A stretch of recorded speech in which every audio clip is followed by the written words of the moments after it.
और ये तस्वीरें आप देख रहे हैं लोकसभा चुनाव का बिगुल फूंकते बीजेपी के राष्ट्रीय अध्यक्ष अमित शाह।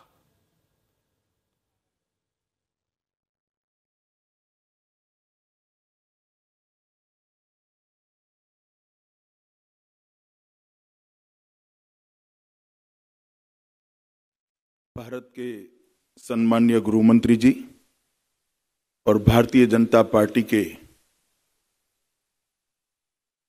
संकल्प पत्र समिति के अध्यक्ष श्रीमान राजनाथ सिंह जी, संकल्प पत्र समिति के सारे सदस्यगण और आज इस कार्यक्रम में पार्टी के निमंत्रण पर पधारे हुए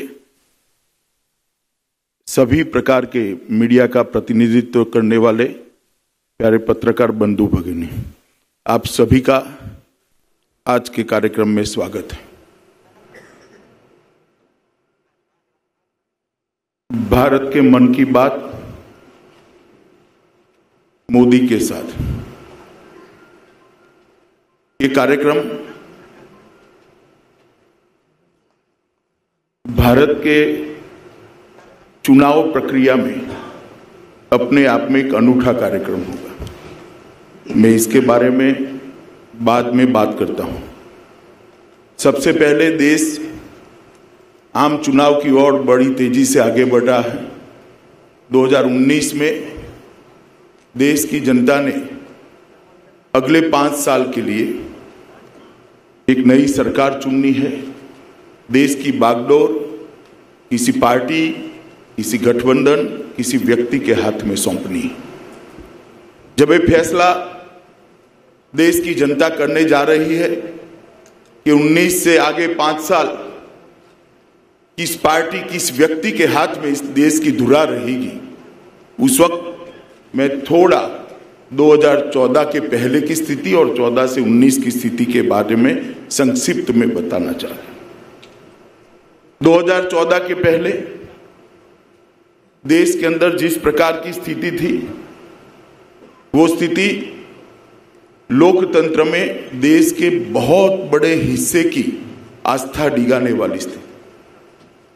करीब करीब 30 साल तक गठबंधन सरकारों का दौर रहा और इन 30 सालों में देश के बहुत बड़े तबके को, लगभग 50 करोड़ लोगों को, 10 करोड़ परिवारों को और आम जनता को भी लगने लगा कि हमारी मल्टी पार्टी की डेमोक्रेटिक सिस्टम, हमारी संसदीय प्रणाली क्या फेल कर गई है? ये डिलीवर कर पाएगी क्या? ये भारत को ग्लोबल लीडर बना पाएगी क्या? भारत को विश्व में उसका उच्च स्थान दिला पाएगी क्या?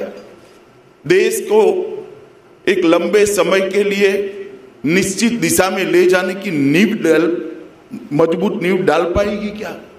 ये शंका आशंकाओं के बीच में 2014 का स्थिति था और उसी वक्त 2014 के चुनाव आया। उसके पहले 30 साल तक पॉपुलिस्ट नीति, तुष्टीकरण, इसके कारण देश की समस्याओं के निवारण के लिए कोई लंबे समय की योजनाएं नहीं बनी, कोई दूरदृष्टि के साथ कठोर कदम नहीं उठाए गए, देश में परिवर्तन लाने वाले फैसले नहीं लिए गए, देश की समस्या का निवारण करने के लिए कोई सुदीर्घ नीति बनाने का बिल्कुल अभाव दिखाई पड़ता था।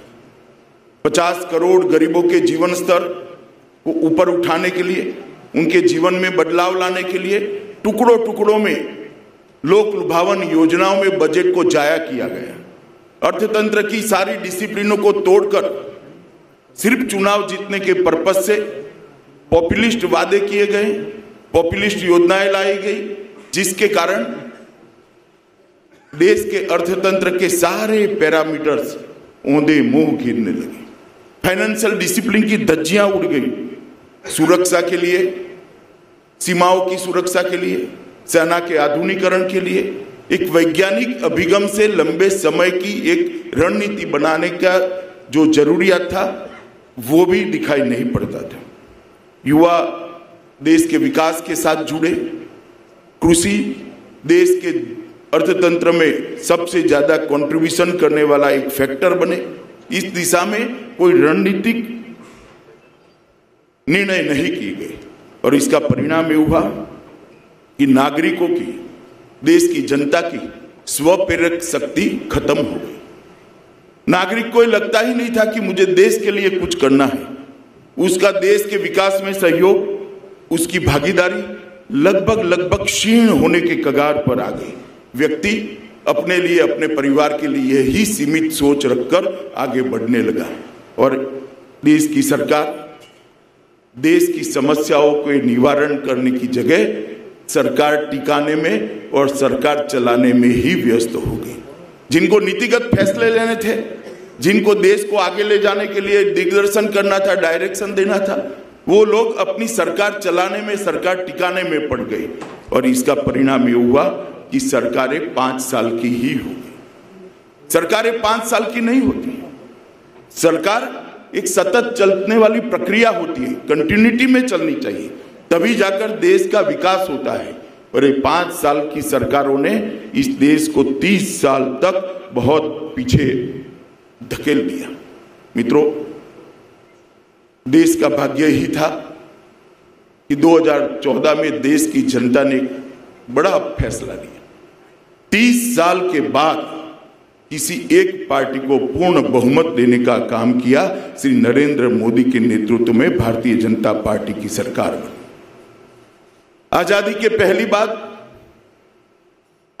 बाद पहली बार किसी गैर कांग्रेसी दल को पूर्ण बहुमत देने का काम देश की जनता ने किया और मैं मानता हूं इस फैसले ने देश को बहुत बदला है।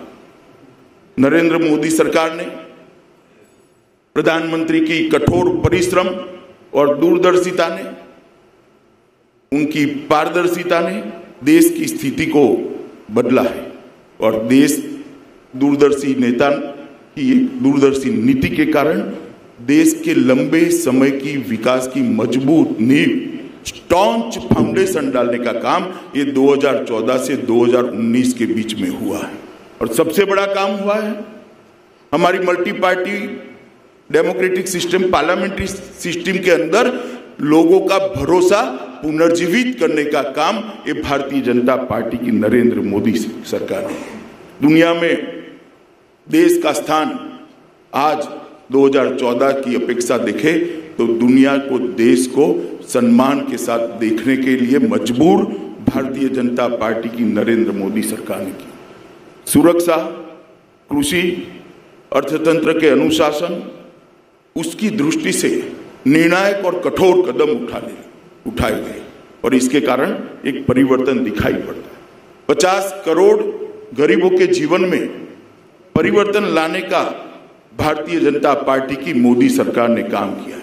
गैस, घर, बिजली, शौचालय, बैंक अकाउंट और आयुष्मान भारत की माध्यम से इनके स्वास्थ्य की चिंता कर उसको पहली बार हम आजाद देश का मैं नागरिक हूं इसकी अनुभूति हुई है। उसको भी लगा है कि मेरे लिए आजादी के मायने हैं, क्यों लड़ाई लड़ी गई थी आजादी। ये 50 करोड़ गरीबों के जीवन में परिवर्तन लाने के लिए, भारत को सुरक्षित करने के लिए, भारत के गौरव को दुनिया में उच्चतम स्थान पर ले जाने के लिए आजादी की लड़ाई लड़ी गई थी। ये तीनों उद्देश्य को 5 साल में एक अच्छा स्ट्रॉन्ग फाउंडेशन डालने का काम भारतीय जनता पार्टी की नरेंद्र मोदी सरकार ने किया। मित्रों, और ये 5 साल समाप्त होने के बाद आज हम 2019 में फिर से जनता के सामने आशीर्वाद मांगने के लिए जा रहे हैं, एक मैंडेट मांगने के लिए। भारतीय जनता पार्टी और उसके सहयोगी दल एनडीए का हमारा पूरा कुनबा देश की जनता के सामने मैंडेट मांगने जा रहा है। मगर भारतीय जनता पार्टी और बाकी पार्टियों में बहुत बड़ा परिवर्तन है, बहुत बड़ा अंतर है।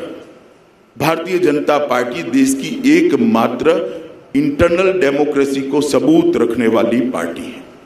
हमने हमारी पार्टी में आंतरिक लोकतंत्र को हमेशा मजबूत रखा है, क्योंकि हम मानते हैं जिस पार्टी का आंतरिक लोकतंत्र मजबूत हो वो पार्टी ही देश के लोकतंत्र को मजबूत कर सकती है।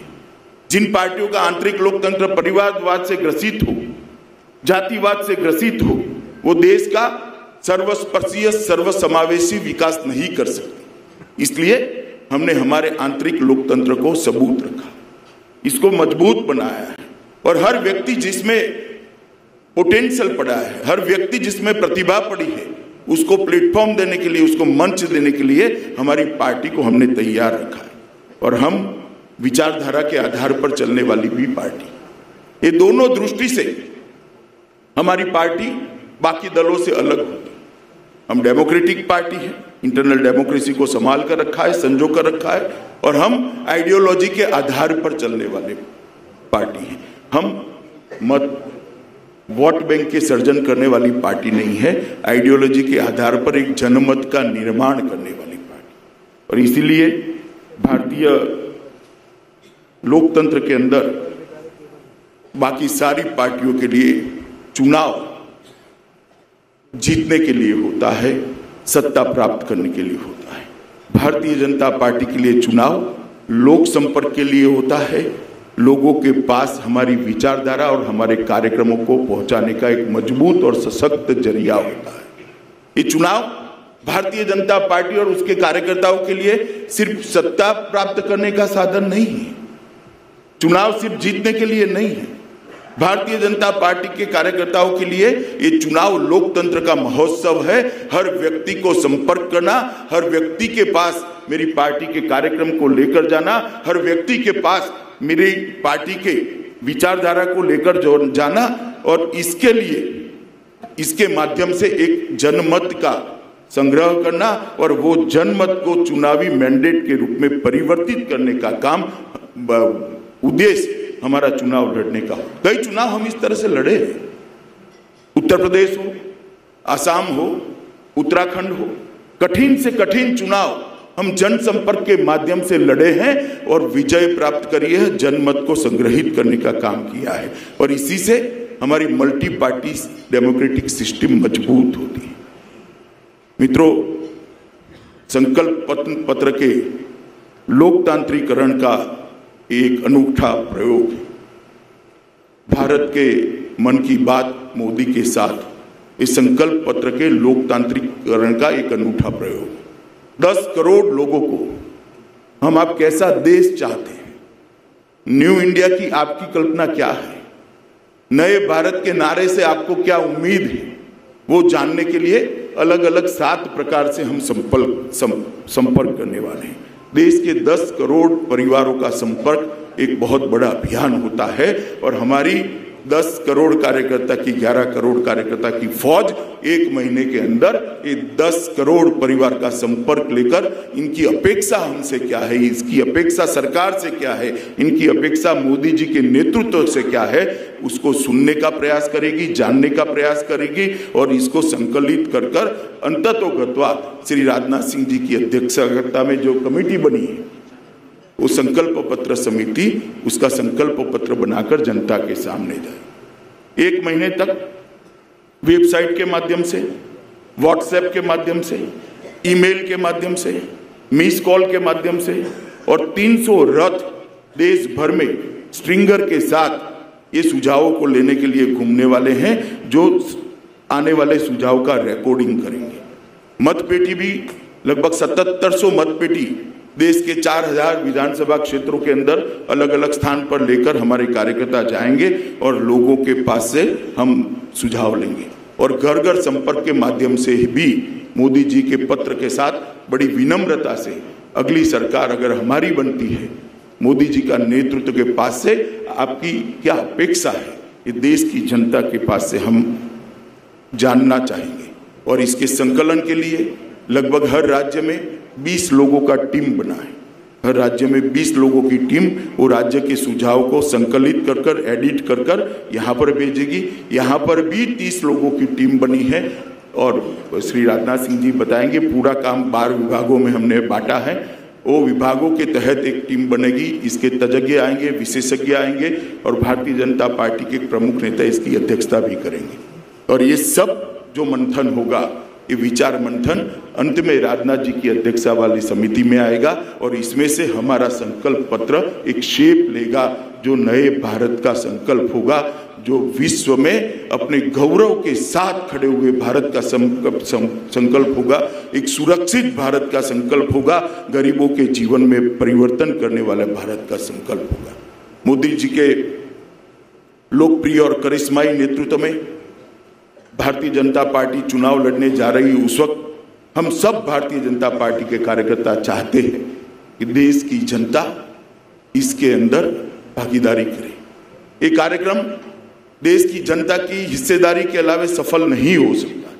इसलिए मैं देश की जनता को भारतीय जनता पार्टी के अध्यक्ष के नाते आज अपील करना चाहता हूं कि भारत की बात, भारत के मन की बात श्री मोदी जी के साथ ये कार्यक्रम भारतीय जनता पार्टी का नहीं है।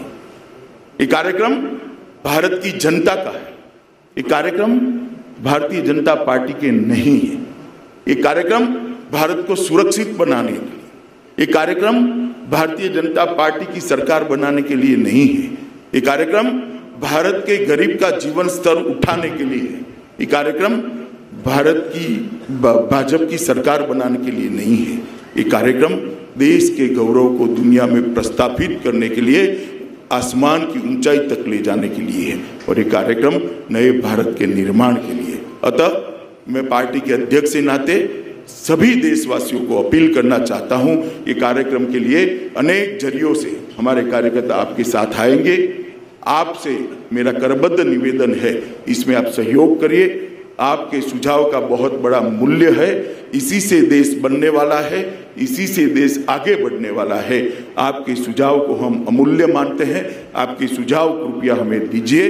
राजनाथ जी की अध्यक्षता में हम इसमें से हमारा संकल्प पत्र बनाएंगे, संकल्प पत्र लेकर आपके पास आएंगे और मोदी जी की सरकार, भाजपा की सरकार फिर से बनाने के लिए आपका आशीर्वाद मांगेंगे।